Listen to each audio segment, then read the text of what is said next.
Praise the Lord. கிறிஸ்தவத்திற்கும் கிறிஸ்தவர்களுக்கும் ஒரு மிகப்பெரிய ஆபத்து.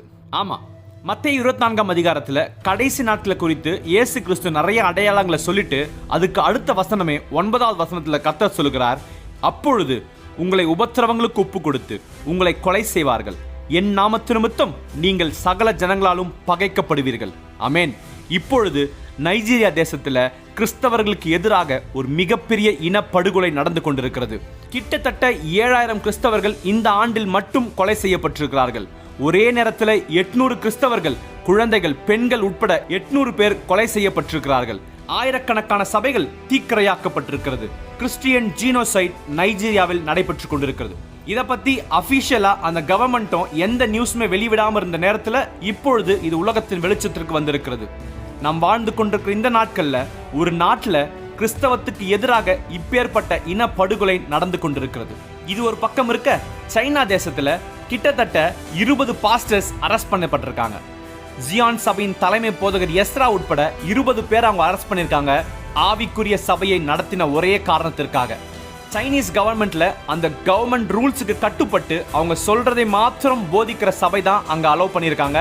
அதை தவிர ஆவியானவர் வழிநடத்துகிற சபை முற்றிலுமாக அங்க தடை செய்யப்பட்டிருக்கிறது. அதை மீறி சபைகள் நடந்தால் அந்த சபைகளை மூடி அந்த பாஸ்டர்ஸை அரெஸ்ட் பண்றாங்க.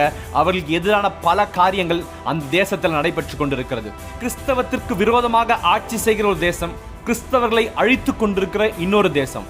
இதோட விளைவா பாத்தீங்கன்னா, கடந்த 10 ஆண்டுகள்ல வேர்ல்டு சென்செக்ஸ் எடுத்ததுல 30.6% இருந்த கிறிஸ்டியன் பாப்புலேஷன் உலக அளவில் இப்பொழுது 28.8% குறைந்திருக்கிறது.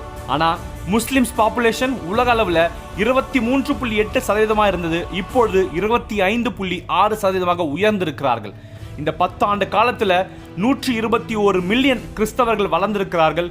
ஆனால் 346 மில்லியன் முஸ்லிம்ஸ் வளர்ந்திருக்கிறார்கள். இந்த உலகம் முழுக்க கிறிஸ்தவத்துக்கு விரோதமாக காரியங்கள் எழும்பி கொண்டிருக்கிறத நம்ம கண்கூடா பார்த்து கொண்டிருக்கிறோம். இங்க நம்ம தேசத்துல, நம்ம பகுதியில சமாதானமாக அமைதியாக வாழ்ந்து கொண்டிருக்கிற நாம, உலகின் இன்னொரு பகுதியில நம்முடைய சகோதர சகோதரிகள் கொலை செய்யப்பட்டு கொண்டிருக்கிறார்கள். நாம் யாவரும் ஒன்றிணைந்து ஜபிக்க வேண்டிய கட்டாயத்தில் இப்பொழுது காணப்படுகிறோம். கடைசி நாட்களை குறித்து கர்த்தர் சொன்ன வசனங்கள் இப்பொழுது நிறைவேறிக் கொண்டிருக்கிறது. நாம் உபத்திரவங்களுக்கு ஒப்பு கொடுக்கப்படுகிறோம், கொலை செய்யப்படுகிறோம், கர்த்தரின் நாமத்திற்காக ஜனங்களால் பகைக்கப்படுகிறோம்.